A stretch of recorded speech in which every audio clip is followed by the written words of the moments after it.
Viewers, welcome to my channel. আজকে আমি আপনাদের সাথে শেয়ার করব ক্যারট আর চিকেনের দারুণ সুস্বাদু একটি কারি রেসিপি। স্কিপ না করে পুরো ভিডিওটি দেখুন, আশা করি আপনাদের ভালো লাগবে। আমার চ্যানেলের সব ভিউয়ার্স এবং সাবস্ক্রাইবারদেরকে অসংখ্য ধন্যবাদ পাশে থাকার জন্য। গাজর দিয়ে চিকেন রান্না করার জন্য আমি একটি বড় সাইজের গাজর এভাবে টুকরো করে কেটে নিয়েছি, আর নিয়ে নিয়েছি 10 পিস চিকেন। চুলায় একটি সসপ্যান প্রিহিট করে পরিমাণ মতো তেল গরম করে নিয়েছি। এবার গাজরের টুকরোগুলো দিয়ে দিচ্ছি, ফ্রাই করে নিচ্ছি।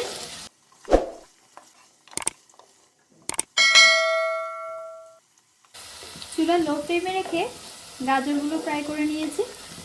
এবার এগুলো তুলে নিচ্ছি।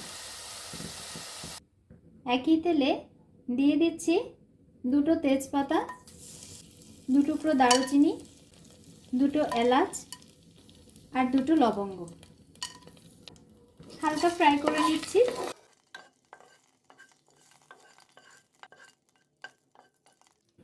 অ্যাড করে দিচ্ছি একসাথে ব্লেন্ড করা 3টি মাঝারি সাইজের পেঁয়াজ, 4 কোয়া রসুন আর মাঝারি সাইজের 1 টুকরো আদা।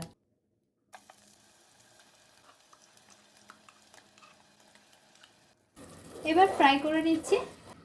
পেঁয়াজ রসুনের কাঁচা গন্ধ চলে না যাওয়া পর্যন্ত ফ্রাই করে নেব।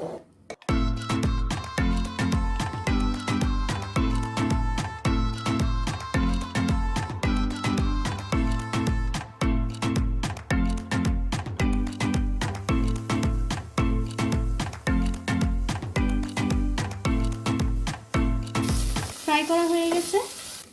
অ্যাড করে দিচ্ছি 2 চা চামচ লাল মরিচের গুঁড়া, 1 চা চামচ হলুদ গুঁড়া, 1/4 চা চামচ জিরার গুঁড়া। হালকা ফ্রাই করে নিচ্ছি।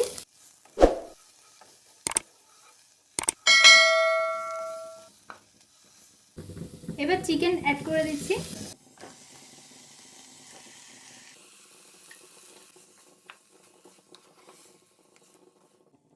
মিশিয়ে নিচ্ছি।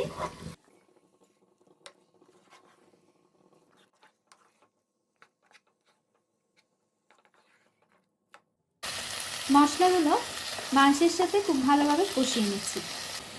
দিয়ে দিচ্ছি স্বাদ মতো লবণ। লবণটা মিশিয়ে নিচ্ছি।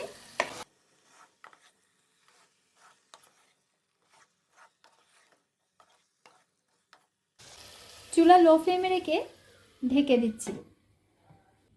5 মিনিট পর ঢাকনা তুলে একটু নেড়ে চেড়ে দিচ্ছি।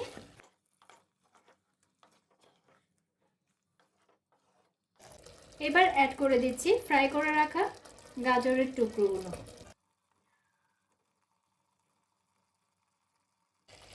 মিশিয়ে নিচ্ছি।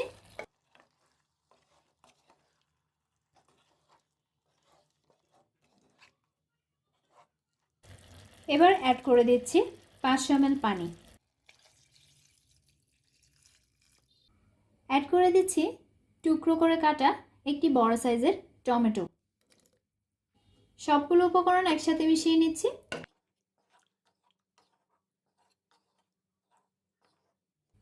এবার ঢেকে দিচ্ছি। চুলা লো ফ্লেমে রেখে বয়েল করে নেব। 20 মিনিট পর আমি ঢাকনা তুলে দেখছি রান্নাটি হয়ে গেছে। এবার আমি চুলা অফ করে দিচ্ছি।